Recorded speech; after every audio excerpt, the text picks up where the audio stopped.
নমস্কাৰ। আপোনালোকে অসমৰ পৰা মায়াপুৰ ইস্কন মন্দিৰ কেনেকৈ যাব, ক'ত থাকিব, কিমান টকা খৰচ হ'ব আৰু ক'ত ক'ত কি চাব, গোটেইখিনি ডিটেইলছ মই এই ভিডিঅ'টোতে আলোচনা কৰিম।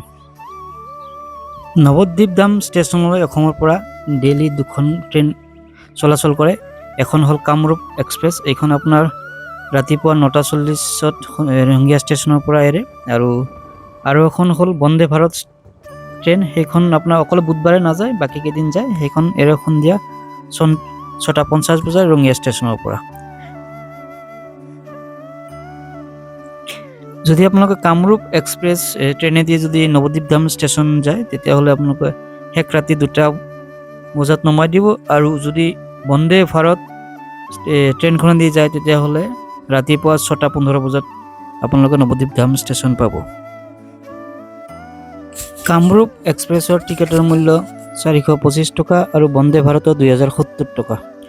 নৱদ্বীপ ধাম ষ্টেচন পোৱাৰ পিছত বাহিৰত আহি এখন ই ৰিক্সা ভাড়াত লৈ ল'ব ঘাটলৈকে, আপোনাৰ ফেৰী ঘাটলৈকে, আৰু আপোনাৰ তাতে এজনৰ ভাড়া ফেৰী ঘাটলৈকে 30 টকাকৈ লয়, আৰু যদি 4জন থাকে ভালেই কথা, একেলগে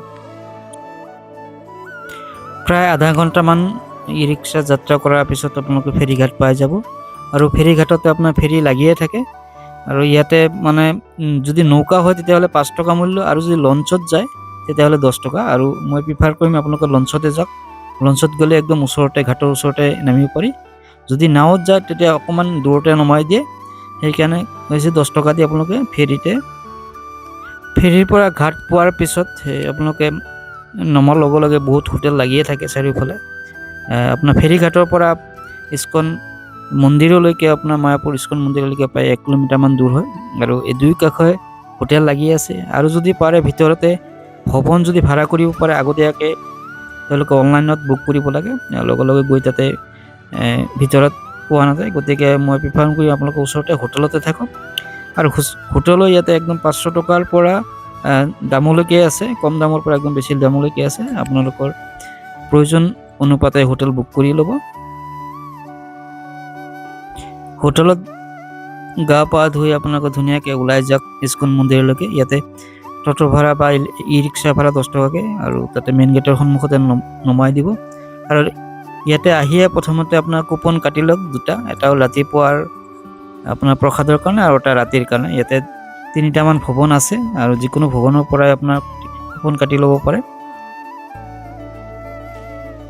গেটৰ পৰা বাওঁফালে সোমাই দেখিব এখন ধুনীয়া খেৰীঘৰ আছে, আৰু এই খেৰীঘৰতে আপোনাৰ 24 ঘণ্টাই আমাৰ অখণ্ড নাম কীৰ্তন চলিয়ে থাকে।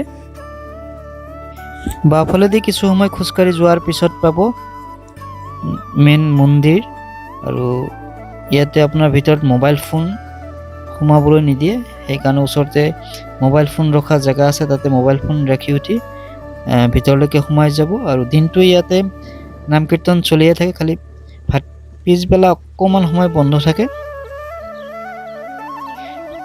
মন্দিৰ দৰ্শন কৰাৰ পিছত আপোনালোকে গুচি আহিব প্ৰসাদ গ্ৰহণ কৰিবলৈ।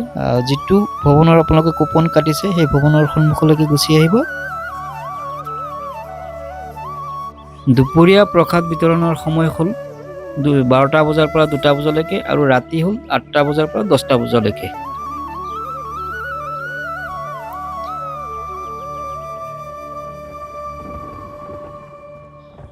ইয়াতে প্ৰসাদ গ্ৰহণ কৰাৰ পিছত নিজৰ বাচন নিজে ধুই তাতে জমা দি থৈ আহিব লাগে।